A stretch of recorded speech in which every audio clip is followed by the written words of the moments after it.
안녕하세요. 저는 경기도에 살고 4살 된 딸을 혼자 키우고 있는 30대 싱글맘입니다. 혼자 아이를 키운다는 것은 정말 어려운 일 같아요. 아이를 데리고 이혼을 결심했을 때 절대 쉽지 않으리라 생각은 했지만 이 정도로 힘들 거라고는 감히 예상을 못했거든요. 그나마 제가 집에서 프리랜서로 적지 않은 돈을 벌고 있고 친정에서 살며 육아 도움을 받을 수 있어서 이렇게 살고 있지. 아니었으면 아마 진작에 저는 다른 세상 사람이 되었을지도 모르겠네요. 그래도 이젠 어느 정도 안정이 되어 예쁜 우리 딸과 친정 부모님과 함께 즐기며 잘 살아나가고 있네요. 저는 자존심이 정말 강하고 어떤 일에서든지 완벽해야 하는 성격을 가지고 있어요. 결혼 생활도 마찬가지였죠. 다른 누구보다 결혼을 잘해야 했고 완벽한 아내와 엄마가 되어야만 했어요. 하지만 제 삶은 제가 계획한 대로 흘러가지 않았고 결국 이혼을 하게 되었죠. 이혼하고 나서 주변에 이 사실을 알려야 하는데 입이 떨어지지 않더라고요.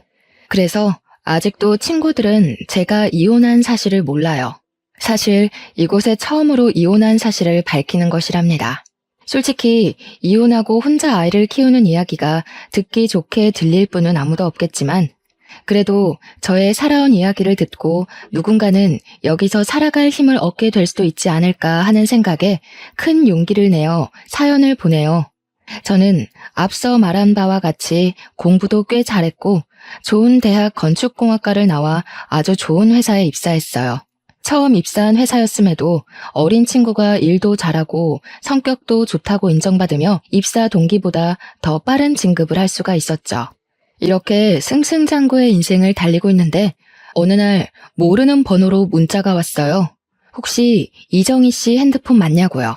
그래서 제가 이정희 맞는데 누구시냐고 했더니 제가 초등학교 때 정말 많이 좋아했던 남자 동창 김동근이었어요. 동근이와 저는 인생에서 가장 순수했던 초등학교 시절.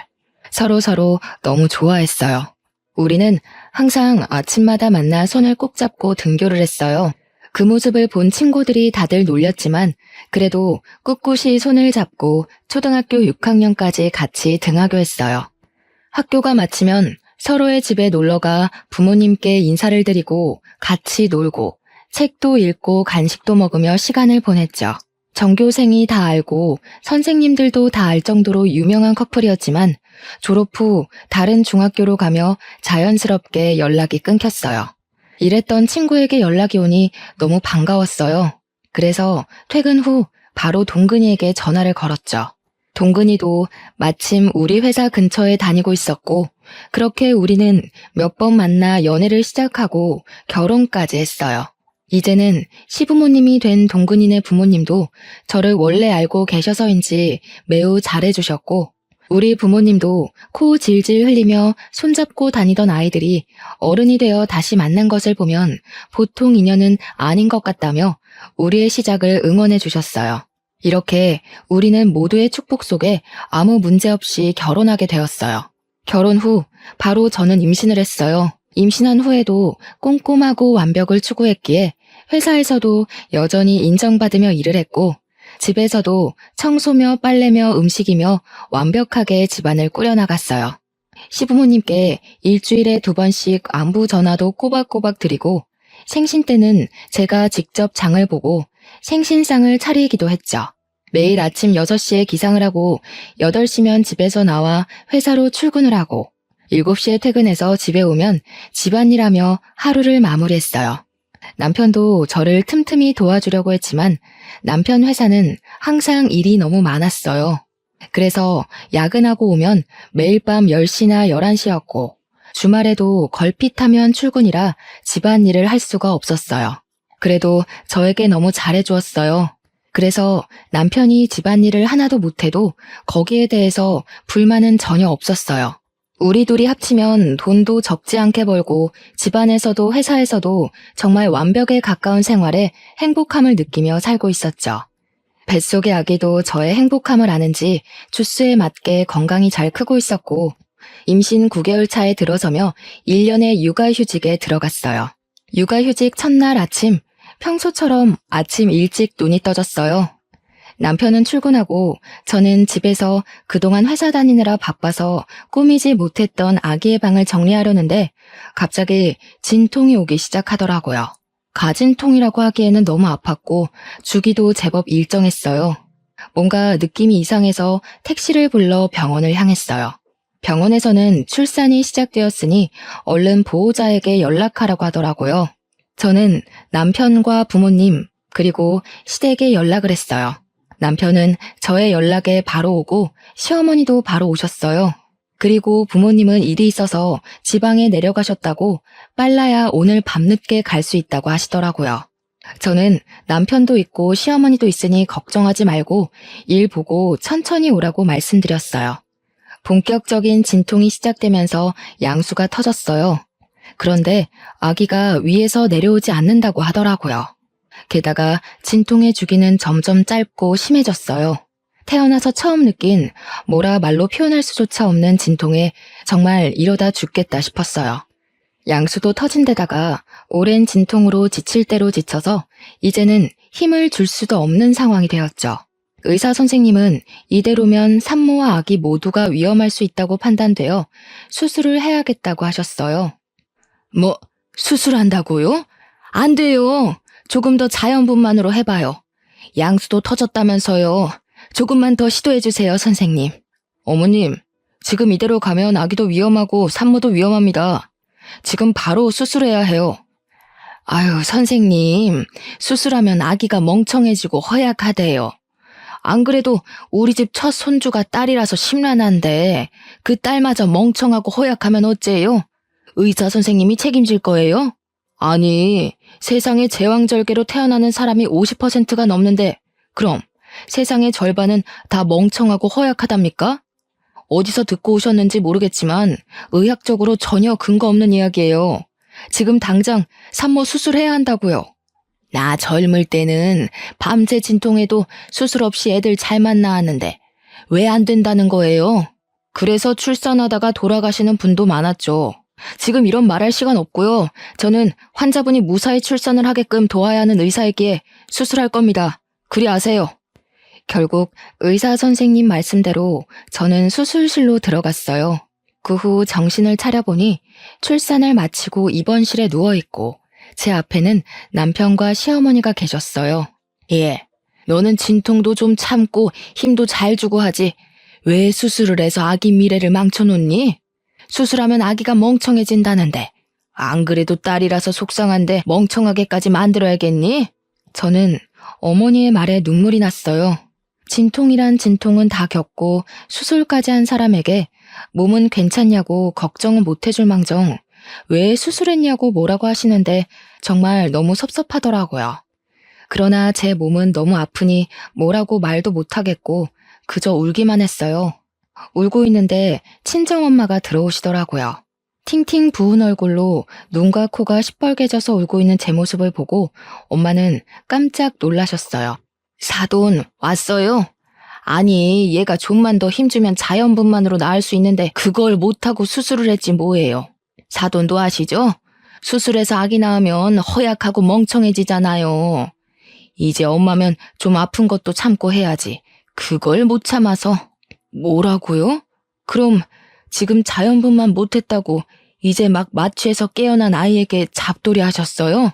잡돌이는 아니고 그냥 아쉬워서 그런 거죠. 아쉬워서. 아쉽긴 뭐가 아쉬워요. 수술해서 아기가 잘못됐어요? 어디 아프대요? 김서방, 아기 뭐 잘못됐어? 아기는 건강히 태어났습니다. 다만 저희 엄마는 앞으로 아기가 잔병치레가 심할까봐 걱정하는 마음에서 하시는 이야기세요. 저희 엄마가 감정이 격해져서 말이 좀 세게 나온 것 같은데 죄송해요. 내가 무슨 말을 세게 했니? 너 지금 장모 왔다고 편드는 거냐? 남편은 시어머니와 엄마에게 여기 병원이니 이제 그만하시라고 말렸어요. 아빠도 주차하고 왔는데 엄마가 사돈과 싸우고 있으니 일단 엄마를 데리고 나가셨어요. 이렇게 제 딸 고은이의 탄생 첫날은 아주 시끌벅적하게 지나갔어요. 시어머니는 말끝마다 아기가 수술로 태어나서 허약하고 멍청할 것이라고 하셨지만 고은이는 조리원에서 아주 잘 지내다가 건강히 퇴소했어요. 고은이를 안고 남편과 함께 오랜만에 집에 들어갔는데 시어머니가 집에 와 계시는 게 아니겠어요? 저는 조금 당황했지만 첫 손준이 많이 보고 싶으셔서 그런가 보다 했는데 그게 아니었어요. 여보가 그동안 회사 다니느라 산후조리는 생각도 하지 못했잖아. 그런데 보니까 다들 조리원 후에는 산후조리 해주시는 이모님 도움받아서 산후조리 하더라고. 인제 와서 이모님 구하기도 힘들고 해서 내가 우리 엄마한테 여보 산후조리 좀 부탁했어. 사실 조리원에서 집에 오면서 목도 못 가누고 쥐면 아스러질 것 같은 이 신생아를 어떻게 씻겨야 할지 막막하기는 했어요. 아주 조금은 시어머니가 일하고 계시지 않으니 집에서 조금 도와주셨으면 좋겠다는 생각도 하긴 했고요. 근데 막상 정말 집에 시어머니가 계시니 조금 당황스럽더라고요. 그래도 남편이 저를 생각해서 이렇게 했다는 것이 고마웠어요. 그날 밤 저는 수유를 해야 하니 거실에서 자고 남편은 다음날 출근해야 하니 큰 방에, 어머니는 작은 방에서 주무셨어요. 고은이가 새벽에 배고프다고 울길래 모유를 먹이려는데 잘 되지가 않더라고요. 분명히 조리원에서 퇴소하고 집에 와서는 잘 먹었는데 밤이 되니 먹이도 않고 잘 물지도 못했어요. 고은이는 짜증이 났는지 더 크게 울고 그 울음소리에 어머니가 작은 방에서 주무시다가 나오셔서 무슨 일이냐고 물어보셨어요. 고은이가 우유를 먹지 못하네요. 배고파서 우는 것 같은데 일단 조리원에서 받은 비상용 분유라도 먹여야겠어요. 저 잠깐 분유 좀 타고 있을게요. 고은이 좀 안아주세요. 뭐? 아기 분유를 먹인다고? 사람이 사람 젖을 먹어야지 소 젖을 어떻게 먹이니? 그래도 아기가 뭐 다른 거 대체해서 먹을 수 있는 것도 아니고 배고파서 이렇게 우는데 어떻게 해요? 아기한테 소젖 먹이면 애 성격 다 버린다. 안 그래도 수술해서 애는 멍청하고 허약할 텐데 너는 애한테 소젖 먹여서 성격도 드세네로 키우고 싶어? 시어머니는 우리 아들 내일 출근해야 해서 푹 자야 하는데 딸이라는 애가 아빠한테 도움이 안 된다며 우는 고은이를 빼앗듯이 안으셨어요. 그리고 고은이를 달래보려고 하셨지만 고은이는 역시 울기만 했죠. 기저귀를 갈아도 소용없었어요. 우리 동근이는 신생아 때도 모유도 잘 받아먹고 기저귀만 갈아줘도 한 번도 이렇게 안 울고 키웠는데 얘는 계집애가 왜 이렇게 유별나니? 네 성격 그대로 빼다 박았네 박았어. 어머니가 고은이를 안고 돌보며 왜 이렇게 우냐고 온갖 짜증을 다 부리시는데 저도 화가 나더라고요.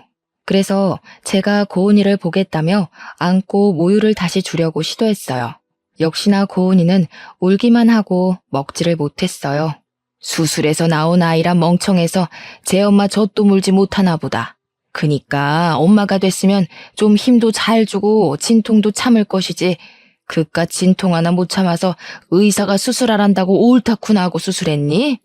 시어머니는 고은이가 울 때마다 애가 저를 닮았다고 하시고 수술해서 나와서 성격이 이 모양인 것 같다는 말도 안 되는 소리를 계속 하셨어요. 그런 이야기를 듣고 있자니 화가 났지만 당장 고은이가 죽을 듯이 울어대서 시어머니의 잔소리에 일일이 대응할 만큼의 여력이 되지 않았어요. 결국 고은이는 울다가 새벽녘이 되어서야 잠이 들었어요. 고은이는 아침에 남편이 출근하고 난 이른 아침에도 모유를 여전히 먹지 못했어요. 고은이는 집이 떠나가라 울었어요. 밤새도록 모유만을 고집하시던 어머니는 결국 젖병에 분유를 타서 오셨어요. 젖병에 분유를 타서 주자 고은이는 허겁지겁 먹더라고요. 소젖 다 주니까 잘 먹네. 사람이 사람 젖을 먹어야지 소젖을 저리 먹으면 어째? 안 그래도 성격이 고약할 것 같은데 한 손가락 했어. 안 그래도 수술해서 몸이 비실비실할 텐데 걱정이다 걱정이야. 어머니는 고은이가 분유 먹는 모습을 보며 매우 못마땅해 하셨어요. 화가 났지만 전날 밤부터 지금까지 고은이의 울음소리에 저도 지칠 대로 지쳐서 뭐라고 대꾸할 힘도 없더라고요. 그래서 그냥 또 그러려니 하고 넘겼어요. 고은이가 분유를 다 먹고 잠이 들고 저도 아침을 좀 먹으려는데 어머니가 미역국을 한 솥 끓여 놓으셨더라고요. 어머니는 고은이도 이제 잠잠해졌으니 같이 아침 먹자고 상을 차려주셨어요. 밥상에 수저와 밥을 놓으셔서 도와드리려고 하니 저보고 너는 앉아있으라고 하시더라고요. 저는 앉아있으면서 시어머니의 밥상을 받을 며느리가 이 대한민국에 몇이나 될까 생각했어요. 사실 고은이 낳기 전을 돌아보면 어머니는 저에게 너무 잘해주셨거든요.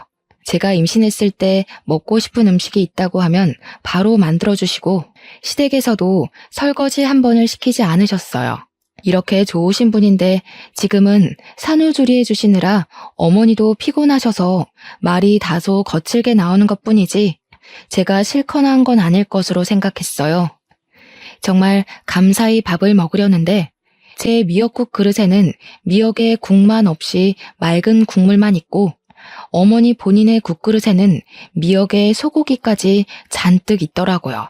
어머니, 저를 생각해서 이렇게 미역국 끓여주신 건 너무 감사한데요. 저도 미역 좀 주세요. 미역을 많이 먹어야지 붓기도 빨리 빠지고 회복이 잘 된대요. 저는 제가 이 말을 하면 어머니가 본인의 국그릇을 제 국그릇과 바꿔주실 줄 알았어요. 그런데 어머니는 미역이 하나도 없다며 점심때 준다는 말씀만 하시고는 혼자 미역과 소고기를 다 드셨어요. 저는 기분이 확 상해서 밥 먹기 싫었지만 먹는 것 가지고 뭐라고 하는 것도 좀 그래서 그냥 꾸역꾸역 먹었네요. 아침 이후 점심, 저녁 식사에 모두 제 국그릇엔 소고기는커녕 미역도 없었어요. 그뿐만 아니라 고은이가 울 때마다 어머니는 내가 수술로 아기를 낳아서 애가 이 모양이라고 하시며 한 번은 안아주시지 않았어요. 오히려 어머니는 작은 방 문을 걸어 잠그시고 낮잠을 주무시거나 핸드폰으로 영상을 시청하셨죠. 저는 그 시간 동안 우는 고은이를 돌보느라 제대로 쉬지도 못했네요. 고은이가 울다가 잠이 들고 어머니도 낮잠을 주무실 때 물 좀 먹으려고 냉장고를 열었는데 남편이 좋아하는 매운 반찬이 가득하더라고요. 솔직히 모유 수유를 생각보다 일찍 끝내서 저도 먹을 수 있었지만 만약에 지금 모유 수유 중이었다면 이 집에서 제가 먹을 수 있는 것이라곤 미역과 소고기 하나 없는 미역국뿐이었어요. 냉동실을 보니 저는 항상 비상용으로 국을 얼릴 때도 전자레인지 사용이 가능한 용기에 소분해서 얼렸는데 비닐봉지채로 국이 얼려 있더라고요. 그 밖에 생선, 오징어도 비닐봉지 그대로 얼려 있었어요. 한마디로 냉동실은 난장판이 되어 있었어요. 당장 다 꺼내서 정리하고 싶었지만 고은이가 또 울어서 어쩔 수 없이 그냥 두었네요. 그렇게 전쟁 같은 하루가 지나고 밤이 되어 남편이 퇴근했어요. 어머니는 남편이 오자마자 오늘 미역국 끓여서 제 밥상 차려주고 고은이도 봐주느라 온몸이 쑤신다고 하셨어요. 어머니의 이야기만 들은 남편은 세상에 이런 어머니가 어딨냐며 우리 엄마한테 효도하라고 하더라고요.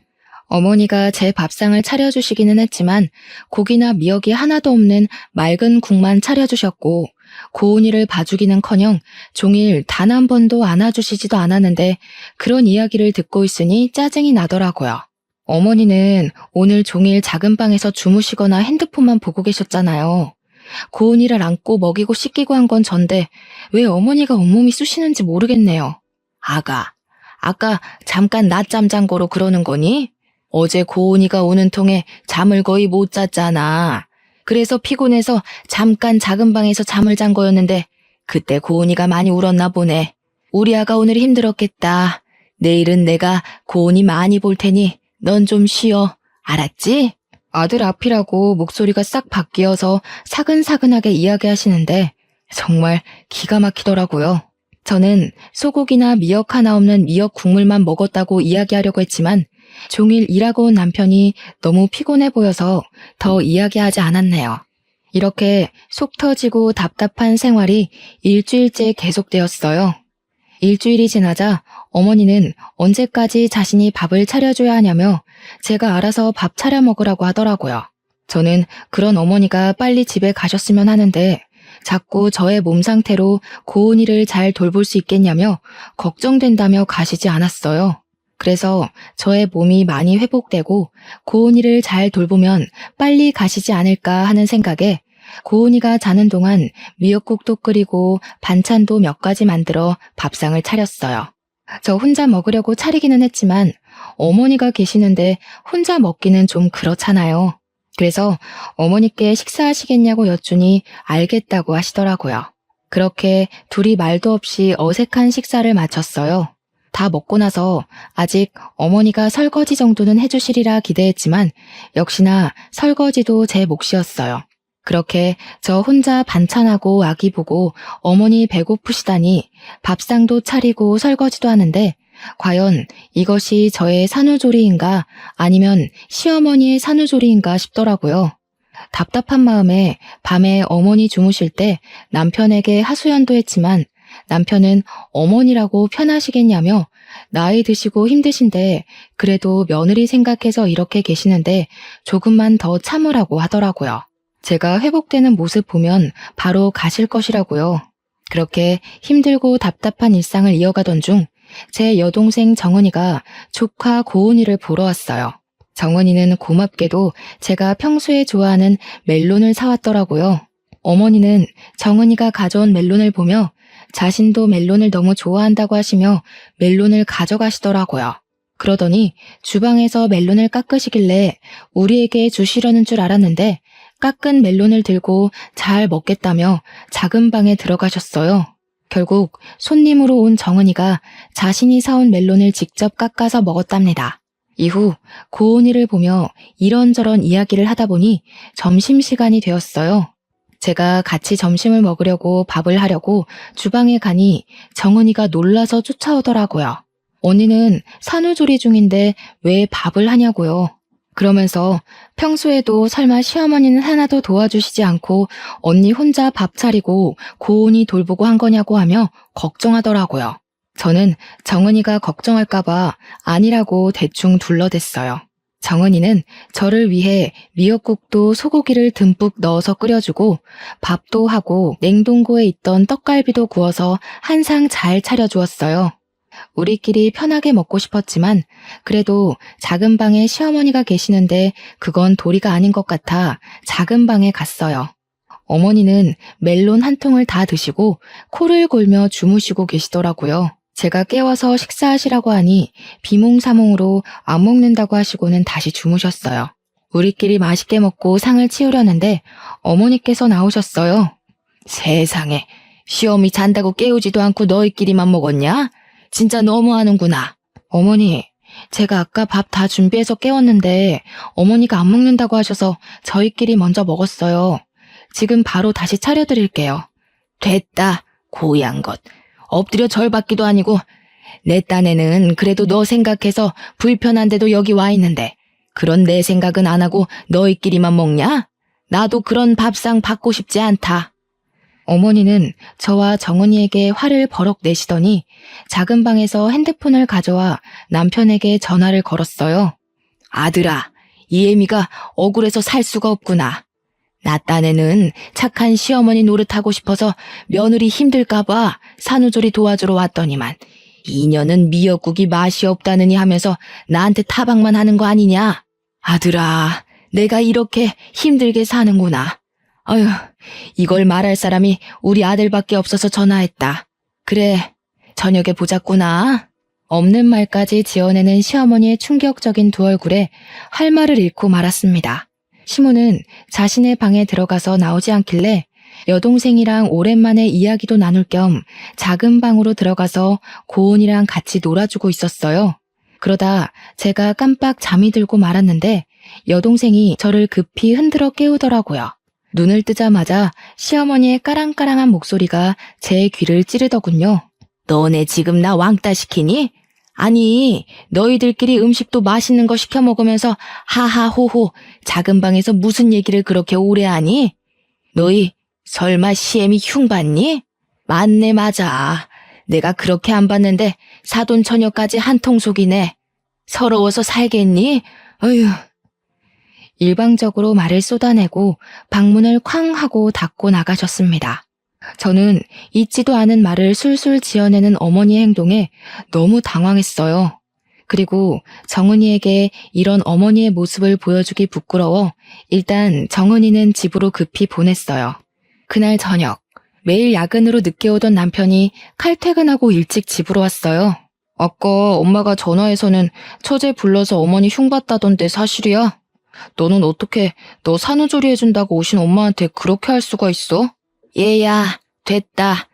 안 그래도 아기 낳고 힘들 우리 며느리한테 그런 소리 하지 마. 원래 여자들이 아기 낳고 하면 우울해서 조그만 일에도 서운해하고 그런 거야. 아기 신생아 때는 남편과도 죽일 듯이 싸우는데 시어미인 나한테는 얼마나 그간 불만이 많았겠니?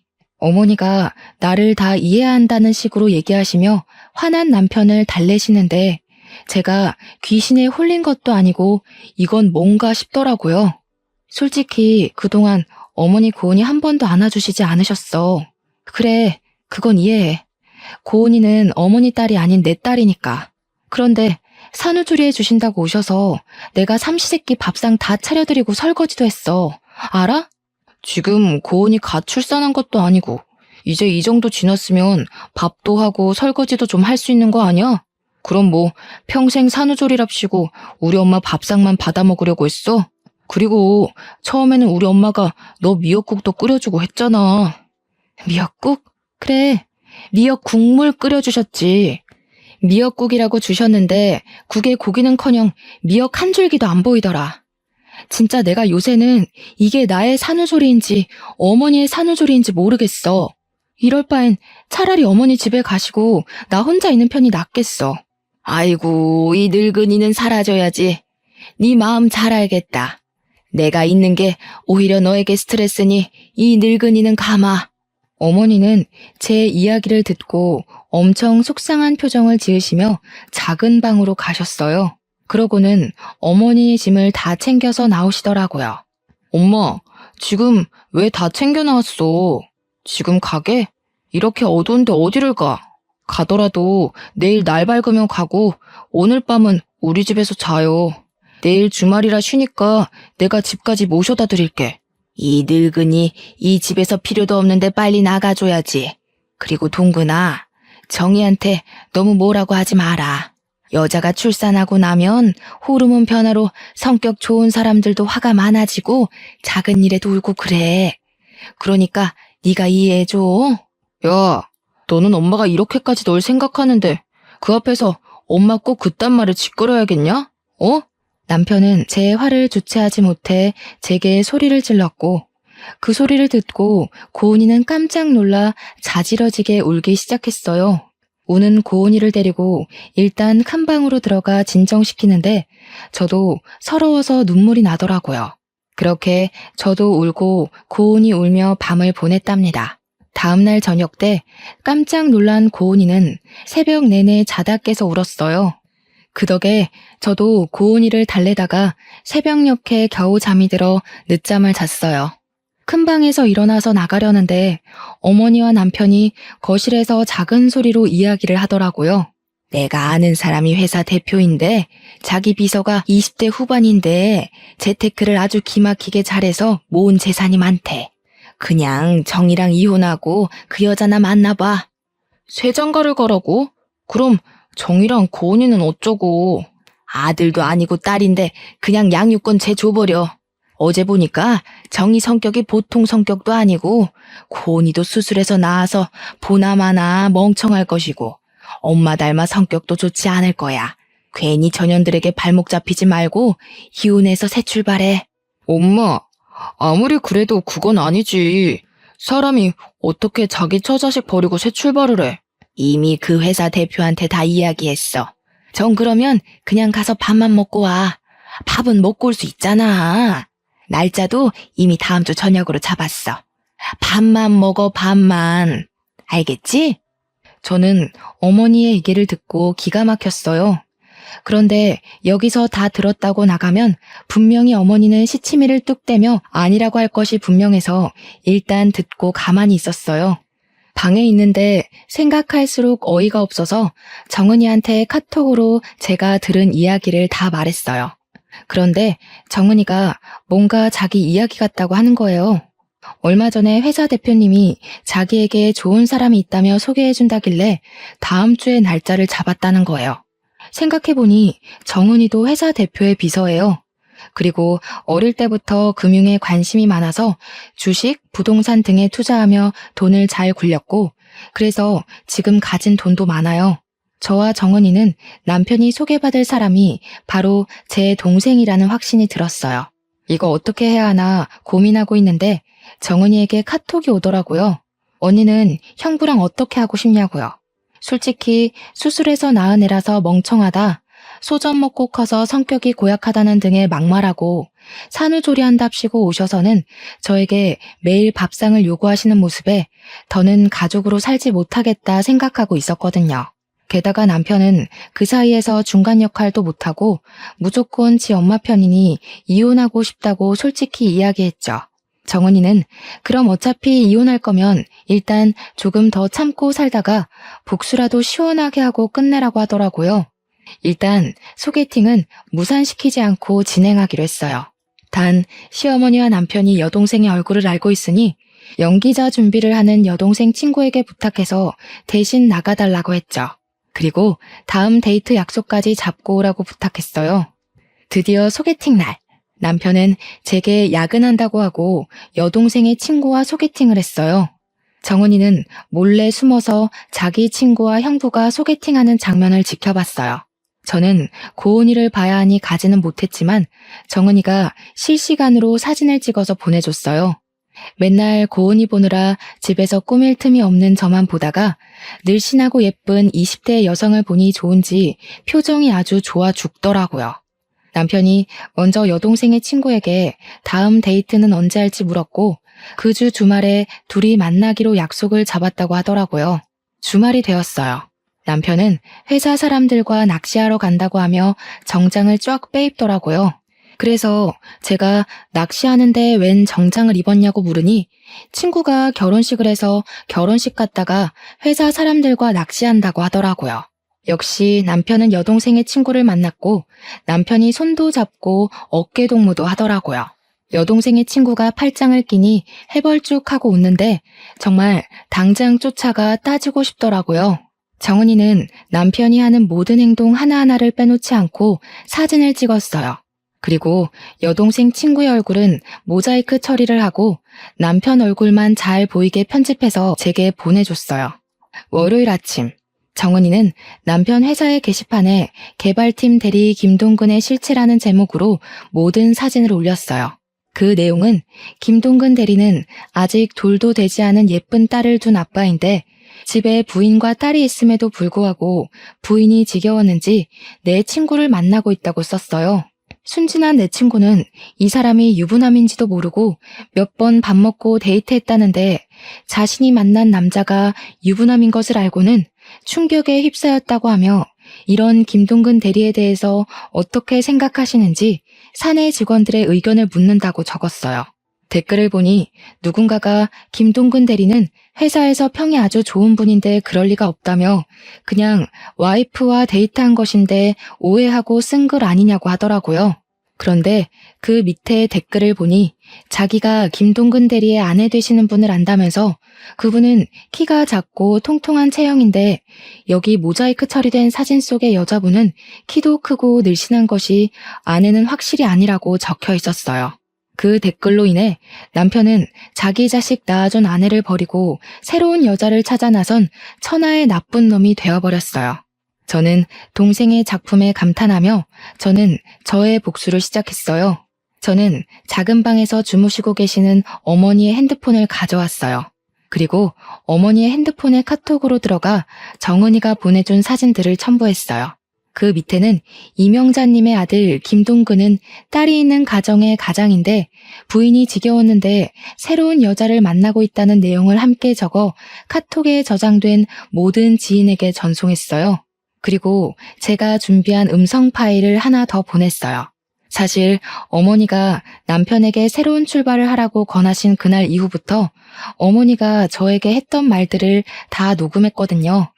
그 녹음 파일에는 고은이가 울 때마다 제가 수술로 나와서 애가 멍청하다고 하신 말, 제게 집안일을 시키고 집안일을 제대로 하지 못하면 너는 얼굴도 못생겨서 일도 못한다고 구박하셨던 말, 인격 모독한 말과 욕설을 하신 것까지 매우 상세하게 녹음했어요. 그리고 이 모든 것을 듣기 좋게 편집을 했어요. 요새는 핸드폰 어플이 잘 나와서 음성 파일 편집은 아주 쉽더라고요. 그 후 임용자님의 산후조리 중인 며느리에게 했던 말이라는 제목을 써서 이 음성 파일을 카톡에 저장된 모든 사람에게 보냈어요. 잠시 뒤 어머니 핸드폰으로 전화가 오고 카톡 오고 난리가 났어요. 어머니 친구분 중에는 나도 엄마가 수술해서 나왔는데 그럼 나도 멍청한 거냐며 어떻게 같은 여자가 돼서 며느리한테 그러냐고 너같이 무식한 년이랑 더는 만날 수 없다며 화를 불같이 내셨어요. 어머니가 전화하고 카톡하며 이 사태를 수습하고 있는데 남편이 죽을 상을 짓고 집에 오더라고요. 엄마가 소개해준 그 여자와 데이트한 사진을 누가 사내 게시판에 올려서 사장실에까지 끌려가서 혼났대요. 그리고 본사에서 쫓겨나 아무 연고가 없는 지방으로 발령을 받았다더라고요. 저는 그렇게 괴롭게 하던 모자가 쩔쩔매는 모습을 보니 웃음을 참을 수가 없었어요. 저는 그 모습을 보며 깔깔거리며 웃었어요. 남편과 어머니는 이 심각한 상황에 갑자기 웃고 있는 저를 보며 이해 못하겠다는 표정을 지으시더라고요.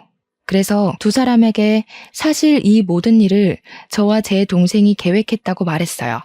그럼 너랑 처제가 이 모든 걸 다 계획한 거라고? 왜?